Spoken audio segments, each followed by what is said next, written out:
Welcome to the Naturopath Next Door podcast, an unfiltered health, wellness and lifestyle podcast without the fluff. I'm your host, Pam, naturopath, nutritionist, personal trainer and owner of Pam Heard Naturopath.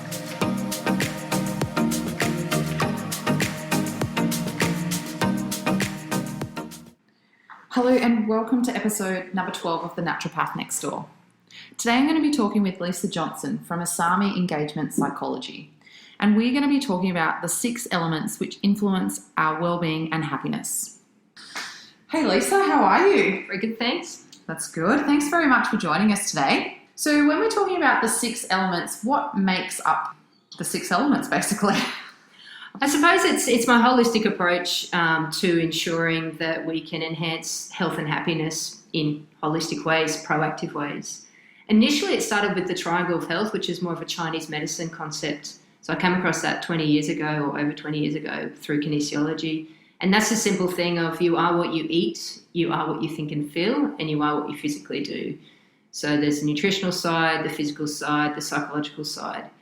And then in more recent sort of years, I thought, you know what, there's obviously a lot more to that than that. There's that sense of professional, career, financial kind of well-being. There's a sense of social engagement. And also for some people, there's a really strong pull towards a spirituality as well. And for some people, that's a religion. For some people, it's a spirituality. Too. Yeah, so I guess everybody has definitely their different little niche thing that they go to. And we tend to be stronger in one area as opposed to another. Do you find that we need to be balanced in all areas for optimal health? Or you find that pendulum can swing? It can swing. I mean, I think ultimately I also like to work with, reasonable, usable goals that we can kind of aim towards. So I'd like to, I suppose, start with 2 parts. I mean, we can look at the deficit model and we can have a look at where the gaps are and say, okay, look, we haven't been paying any attention to, surprise, surprise, nutrition. So let's actually have a look into that. So clearly that's an area where even the small amount of improvement, drinking a little bit of water, having a little bit less processed foods, whole food eating, those small, fundamental changes can make a big difference if somebody drinks Coke every day and processed foods. So in some ways we can look at that kind of gap. In another way, I prefer to sort of also work in, well, what is something that's meaningful for people? What is something that someone sees value in that's going to enhance their lifestyle? So they might say, you know what, I've been a real hermit for a long time. That social engagement is something that I really want to push through and work with. So having those meaningful social connections clearly is important. And when we're talking about the time that we're in at this moment, meaningful social connections is everything. And it's something that in some ways we feel has been stripped away from us, but really it's just been put on its head or arse in that we've got to do it differently. And we don't always like doing stuff differently. And I think the whole different with, we went through that phase where social media probably took over as opposed to, and we were texting a lot more as opposed to just picking up the phone and ringing somebody. Now I actually find myself picking up the phone and ringing somebody because I want to have that voice and that connection that way as opposed to just like a quick text. Do you find the same thing? Yeah. I mean, I think, this is the thing. When you're forced into change, suddenly there's a flooding of a certain behaviour. So suddenly social media is so easy and suddenly we're text. But yeah, that meaningfulness, that richness that you get from somebody's voice, from having that direct response. And ultimately, people are feeling quite alone at the moment. So any way that we can feel cared for or have that sense of nurture and somebody being able to interact more immediately, which you get from a phone call, clearly is going to be feeling better than the other. Yeah, I mean, I guess the one thing that I've really missed is hugging people. That actually, like you talk about connection and that touch connection is so vital for us. And I mean, I'm grateful that I've got 2 young kids that still want to cuddle me, but, some other people wouldn't be in that position at all and literally are just by themselves and really missing that element. Yeah. I mean, I talk to people, and this is a lot when I'm working with people with sleeping concerns and barriers as well, that we need almost like a sensory bath. So what we're talking with is we're working with the neurology of the mind to actually create a better sense of support, love, nurture, care, acceptance. And when you're speaking about that, I mean, one of the areas in the brain that doesn't degrade, I suppose, over time is actually that sense of touch, that kinesthetic part. And it is the primal part of us that we really need to feel alive and to feel that sense of connection. So certainly tactile stuff is super important, and it has been one of the things that's been taken away from us. People don't like stuff being taken away. We've been forced into a change is a better way of looking at it. And what is the opportunity within that? Like you said, the phone call, there's a high level of appreciation now because we really value that because it does fit something that we are feeling a bit lost with. Yeah, absolutely. So what are the 6 elements the full 6 elements, I know that we've covered a few, that you kind of base this on? Yeah. So I suppose I talk about this sort of, and I speak to these elements from a psychological perspective. So I don't try to pretend to be the nutritionist, naturopath. I don't try to be the PT, even though I teach yoga as well. But I do try to speak from that psychological lens. Certainly, I've done a Masters of Organisational Psychology, and so I am a little bit biased towards the professional aspect of health and wellness as well, because having that ability to make a meaningful contribution in life is one of the most amazing gifts I think we could ever offer life. And some people do that through having children and family. Some people do that through service to the community, but a lot of us really seek to do that within our work. And clearly, Pam, I know that feeds your soul, especially when you go through times of change, and same for myself as well. So that sense of professional contribution and meaning making in life is essential. So I speak to things like organisational fit. Do the values of that organisation align with your value system? Do you have a sense of role clarity and role responsibility? So do you actually know what you are required to do and what you're going to get appreciated for in your work versus you just aimlessly doing a whole lot of things that you're not going to get value from? That's a couple of points. Yeah, I mean, I know definitely from a professional point of view with all the changes that occurred and I wasn't seeing as many clients, I definitely could feel myself being depressed. And it's not a laughing matter, but it's just like, there was literally nothing that I could do about it. There was no choice for me involved. Like I didn't choose for this to happen. There was days, when you're trying to manage homeschool, running a business, the whole works. There's a lot of load that is on the brain and physically, mentally throughout that time, for sure. Yeah. And I think in that professional sense too, and this is where it speaks to your passion in helping others, is at that point in time, the only helping others you can do is helping your kids and helping close family and friends. And we know how ridiculously average we are at doing that at times. And as a health professional, I tend to think perhaps we put a little bit more focus on getting it right because we tend to see a few people that aren't doing so great with it. And whoever actually gets it right anyway, but who does their best and stands up each day and tries. And that person and that parent that reflects upon their practice of parenting, or geez, I could have done that a bit better, and has those honest conversations, is the parent who is validating to themselves and to their children, you know what, that didn't go so great, and it's okay to actually not go so great. And these are the emotions I'm feeling with that, but also this is where I'm going to repair it. So, yeah, interesting. Professional stuff is important to give us a sense of achievement because some of the other stuff in life can be a little bit tricky. Yeah, I mean, even though I'm a teacher of health and nutrition and things like that, I'm definitely not a grade 1 teacher. Yeah. And who is a good grade 1 teacher? Within a primary school, you have got a certain personality type with a certain skill set that would be amazing as a grade 1 teacher that is also different to a prep teacher and is also different to a teacher aide. So all of a sudden you've become all those roles, plus you become social worker, psychologist, plus you become disciplinarian times 24/7 with what level of sleep? Interesting. And with what level of joy in your tank of having some adult quality time, intellectual conversation, using your brain in the way that you have trained your brain for how many years, Pam? So, yeah. And the one thing that I always reverted back to was exercise because I know that makes me happy. So whenever I was like, right, that's it, we need a break, we're going for a ride, and, the kids were out and we were doing that because that all makes us happy. So I guess, yeah, in a way, that was our default pattern. Yep. And I mean, that's your default happy dance too. So you've had a lot of success with sport and exercise. And from a psychological point, we go back to our past successes. We're going, I'm feeling pretty low in this space right now, but what's worked for me previously? So this is where when from a psychological point, we work with past traumas too, because we are a product of our past experience and they have influenced us. So we use it psychologically for the positive, but we also look to it to understand some things as well.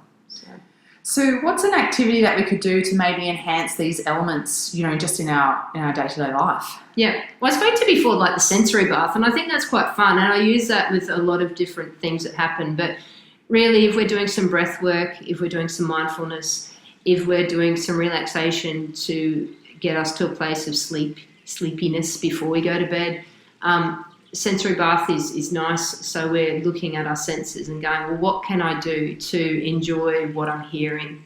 So is there some beautiful music that I can start to listen to tune into? And what is that purpose of that piece of music? In the sense of, if I'm going to sleep, clearly I'm going to be listening to different sort of music compared to, here's me out the closet. When I drive home from my practice each night, my radio tends to go up pretty loud. I tend to listen to 97.3, hilarious. All my love songs of my 80s and 90s. I do.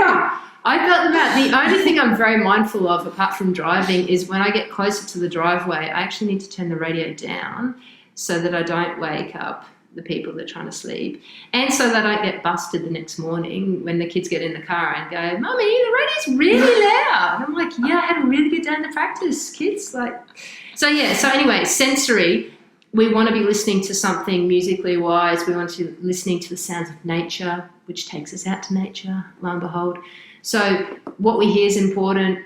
Also, therefore, that sense of touch, that kinesthetic side.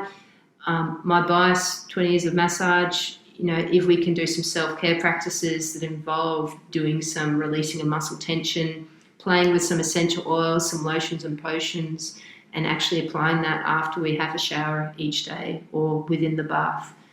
There's nothing more beautiful. And to try to trick your children, seduce them into sleep. A massage after each bath or shower is a beautiful way to turn the grizzly bear back into the nice kind of cuddly bear again. So sensory stuff, really important kinesthetic. I don't think I'd ever get away from my children if I started massaging them. You know what's really cool? So my 5-year-old, he's not particularly touchy, but what he is good is he's very hippie kind of engineering kind of mind. So he learns stuff and he's very intrigued and very inquisitive, and he loves order and structure. So he has seen over the years, so they're 5, over the years me doing a lot of massage with the kids, especially with his brother. And so he has worked out the techniques of massage. So he gives me scalp massage, he gives me massage through my eyebrows, through the sinus areas. He knows the key points and the right amount of pressure. And most mornings and evenings he comes to me and says, Mummy, why don't I give you massage? Kid you not, hilarious. And he's not the touchy-feely dude, but that is how he shows love and care. And because he's so particular, he does it really well. So that's the trick. Teach them so then you can receive and you don't always have to do it. Yeah, big time. On my birthday, kid you not, they were like, Mummy, I'll give you a massage. And it is the sweetest thing to see that these children that you are creating and helping in the world are able to actually help you and heal your heart. So, pretty cute. Is there any other tips or any other activities that we could do to help ourselves? Where does it start and stop? So we're speaking about 2 of the senses. Obviously, the other kind of senses is, the sense of taste and things. Nourishing and nurturing food this time of year clearly is really important. Pam, you'd only have to kick into that in 2 seconds. There's that sensory part as well we need to be doing into too. So, anything where we can start the day with a nice daily practice and end the day with a nice wind down practice. I say when I'm working with children, it's like the rubbish truck comes each night to actually take out the garbage, to debrief what's happened during the day. So this is where the spiritual aspect, one of the other elements, can work for some people. People that have a spirituality or a religion tend to be a little bit more having something regular to go to. In honesty, I'm not actually religious, but I believe a spirituality is quite useful. So I do that with my yoga practice and with my mindfulness. So it doesn't have to be a faith-based thing, but for me there's that regularity or that intrigue or wonder in the world. And sometimes for me it's a sense of I've got faith that if you continue to try to do the best sorts of things you can do, ultimately things will look after themselves. So something of having that faith in a higher good can be also really useful for us, especially when we're having a tricky time and feel that we need that connection, but we can't seem to see it in other people. So yeah, it's getting out of that fear. And, you know, uncertainty always creates fear, and then having that hope, right, that things are always going to get better, or, you know, just even practicing some gratitude of like, yeah, I mean, we are in a really shitty time. There's things that we can't control, but you know what? I'm pretty grateful that now I have my health. Yes, on the flip side, I get to spend more time with my kids, even though they don't like me as a teacher. You know, there are some positives to pull out of things. Yep, absolutely. Thanks so much for your time today, Lisa. I really appreciate it. So if people want to catch up with you or find out more about you, where can they head to? So clearly I've got a website and a Facebook page, Asami, Engagement Psychology. The word Asami is a Sanskrit word for a complete and whole approach. So it's just the holistic side of things. And for me, I'm very passionate about preventative medicine and working collaboratively with other health professionals as well. So I love seeing people when they're feeling low, when they're feeling depressed, when they're feeling a bit down and out, or when they've been working their ass off, but they're still not feeling satisfied with things. So I tend to see a lot of women in particular that are juggling all things, being all things for all people. But deep down, supposedly they've got everything, but deep down they feel alone and lost. The other little part to it too, so the exercise part, clearly that's a little bit obvious, but doing it mindfully with posture, a mind-body connection through exercise is essential. And then I think I've covered the 6 elements. Nutritional we spoke about, but the other key couple of points that people don't think with nutrition always. From a psychological point, we're talking about a nervous system. We're talking about getting the body back into the parasympathetic nervous system, which is the rest and digest system. It's the opposite of the sympathetic nervous system, which is the one that's feeling threatened, hypervigilant, under attack, the fight, flight or freeze. So when we're in that sympathetic, reactive, responsive nervous system, you can be eating the best foods in the world, but potentially your body's not being primed and thinking about digesting. It's thinking about escaping the grizzly bear, escaping the stress and anxiety, and as I said, feeling really hypervigilant and anxious. So any practice, and this is where we come back to a daily practice that allows you to wind down and get back to a reset, when you're looking at your food and having that sense of savouring it and appreciating it for the effort you put in or the effort somebody else put in, taking that time to breathe and eat it more mindfully will allow you to think about what you're eating, monitor and manage it a lot better, and therefore less overconsumption as well. And your gut has a chance to digest it at whatever level it's functioning at. Even if it's a bit average, it's still going to be a lot of a better bit average than if you were stressed out. Yeah, I 100% agree. And we shouldn't be filling our body just with caffeine or energy drinks or anything. You know, we always want to look at our food as how am I going to best nourish my body to get the best out of it? How good am I going to be as a mum, as, you know, at work, like in my workplace, all of those different areas, and nutrition plays a huge role in that. So awesome. Thank you so much. Really appreciate it. I also dropped the links down below, so if anyone wants to check out Lisa, they can. We will see you next time on the Naturopath Next Door.